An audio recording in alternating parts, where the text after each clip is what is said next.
আসসালামু আলাইকুম। দশম শ্রেণীর প্রিয় শিক্ষার্থীরা, তো তোমাদের পাক নির্বাচনী পরীক্ষা 2025, তো বাংলা প্রথম পত্রে তোমাদেরকে প্রশ্ন দেখাচ্ছি এবং এই প্রশ্নগুলোর সমাধানও দেবো।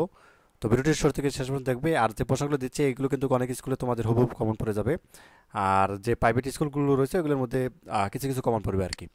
আচ্ছা, শুরুতেই হচ্ছে আমরা বহু নির্বাচনী বা হচ্ছে তোমাদের এমসিকিউ প্রশ্নগুলো দেখবো। তো চলো শুরু করা যাক। আমরা এক নম্বর প্রশ্ন থেকে শুরু করি। তো এখানে বলছে যে বেজরাপুল্লা আশা অর্থাৎ আসামের ন্যায় কোনটি? এখানে হচ্ছে কাঠের গোড়া, খ নাম্বারটা হবে। আর অশিক্ষিত দরিদ্র মানুষ সবসময় জীবন চিন্তার নিগড়ে বন্দী থাকে। এখানে জীবন চিন্তা কথাটির সাথে শিক্ষা ও গুরুত্ব, শিক্ষা মনুষ্যত্ব প্রবন্ধে কোন কথাটির সাথে মিল রয়েছে? অর্থচিন্তা, গ নাম্বারটা। ঠিক আছে। তারপর তিন নাম্বার দেখো, তাতে কত কত প্রেম এবং কত আনন্দ, কত সৌন্দর্য এবং কত তত্ত্বজ্ঞান এবং অত পুতভাবে জড়িয়ে আছে কিসে? তো পল্লী গান। ঠিক আছে। আচ্ছা, হরফন মৌলা বলতে কি বোঝানো হয়েছে? সকল কাজের কাজে। আচ্ছা, পল্লীজননী কবিতায় কোনটি অকল্যাণ হয়ে আছে? এটা হচ্ছে হুতুম। এবং গণসূর্যের মঞ্চ বলতে কেমন মঞ্চ বোঝানো হয়েছে? উদ্দীপ্ত। আচ্ছা, এখানে একটা উদ্দীপক দেওয়া আছে যে অবসাদে ঘুম নেমে এলে আবার দেখিছে সেই ঝিকিমিকি সবরী তিতাস, কি গভীর জল দ্বারা ছড়ালো হৃদয়ে আমার। উদ্দীপকে কৌতুক নদ কবিতার কোন দিকটি ফুটে উঠেছে? এটা হচ্ছে স্মৃতিকাতরতা। ঠিক আছে, গরম পাঠতে হবে। আচ্ছা, তারপর দেখো আমাদের 8 নম্বর প্রশ্ন, যে ফুটে ওঠা দিকটি প্রকাশ পেয়েছে যে চরণে? এখানে 1 এবং 2।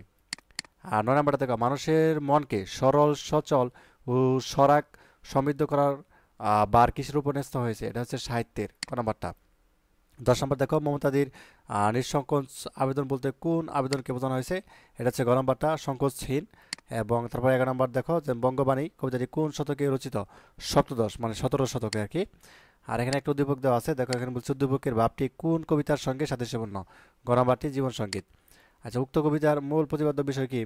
খ নাম্বার 1 এবং 3 হবে। ঠিক আছে।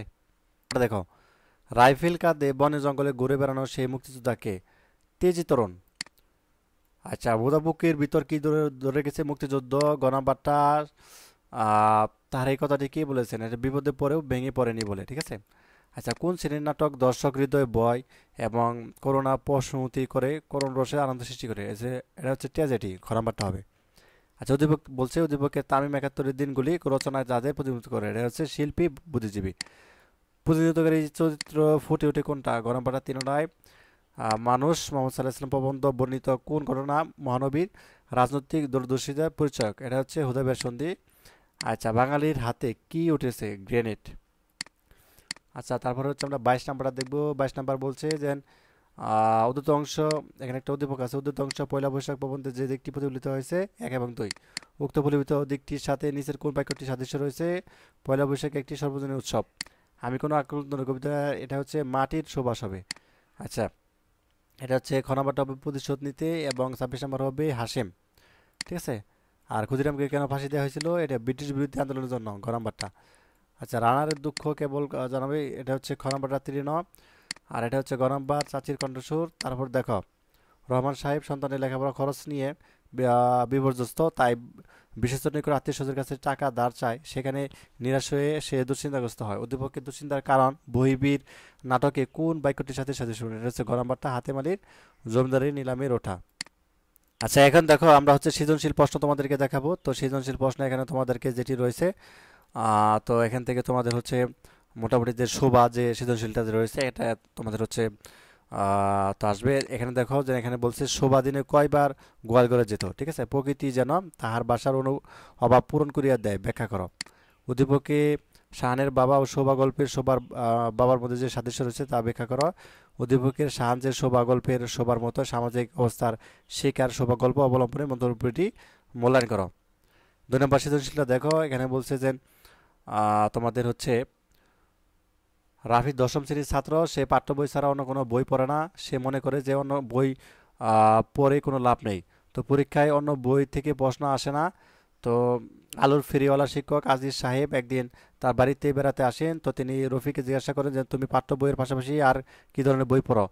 তো রাফি বলল যে আমি পাঠ্য বইয়ের আর কোনো ধরনের বই পড়ি না স্যার। তখন আজিজ সাহেব তাকে বোঝান, প্রকৃত শিক্ষিত হতে হলে জ্ঞানের দরকার, আর জ্ঞান শুধু পাঠ্য বইয়ের সীমাবদ্ধ থাকে না। তো তোমাকে পাঠ্য বইয়ের পাশাপাশি অনেক ধরনের বই পড়তে হবে। আচ্ছা, কারদানি শব্দের অর্থ কি? ব্যাধির সংক্রামক, স্বাস্থ্য নয়, ব্যাখ্যা করো। উদ্দীপকের রাফি মনোভাব বই পড়া প্রবন্ধের কোন দিকটি প্রতিফলিত হয়েছে? ব্যাখ্যা করো।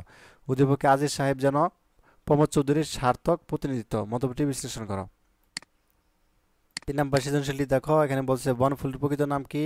নিমের হাওয়া ভালো থাক, কেটো না, কথাটি দ্বারা কি বোঝানো হয়েছে? উদ্দীপককে নিমনের আচরণের সাথে নিম গাছ গল্পের কোন দিকের সাদৃশ্য রয়েছে ব্যাখ্যা করো। উদ্দীপকের কলি যেন বাঙালি নারীর বাস্তব প্রতিচ্ছবি, নিম গাছ গল্পের আলোকে মন্তব্যটি বিশ্লেষণ করো। ঠিক আছে, উদ্দীপকটা পড়ে নিবা। তো 4 নাম্বারটা দেখো, এখানে বলছে যে লেফাফাতুরিস শব্দের অর্থ কি এবং শিক্ষা মনুষ্যত্ব প্রবন্ধের অপ্রয়োজনীয় দিকটি শ্রেষ্ঠ দিক বলা হয়েছে কেন, ব্যাখ্যা করো। এখান থেকে দেখে নেবে। আচ্ছা, কবিতা অংশ দেখো, এখানে একটা কবিতা দেওয়া আছে, কবিতার কিছু লাইন দেওয়া আছে। উদ্দীপক 1-2-এ এখানে বলছে আরঙ্গ শব্দের অর্থ কি এবং আদারের সাথে এবং বুঝিয়া তাহার ফুরাইয়ে এসেছে তেল চরণটির দ্বারা কি বোঝানো হয়েছে। আর পলিজনী কবিতার কোন দিকের বহিঃ প্রকাশ ঘটেছে ব্যাখ্যা করো। তো এখানে গরম পাঠা দেখতে পাচ্ছ। আচ্ছা, তারপর দেখো উদ্দীপক এখানে একটা আছে 6 নম্বর সৃজনশীল। তো এখানে বলছে যে এই সৃজনশীলটা দেখে নিতে পারো। তারপর হচ্ছে তোমাদের জীবন সঙ্গীত যে কবিতাটা আছে, জীবন সঙ্গীত কবিতার কোন কবিতার ভাবনাবাদ কবির সাংস্কৃতিক সমরাঙ্গ বলেছেন কেন। ঠিক আছে, তো এটা হচ্ছে দেখে নিতে পারো।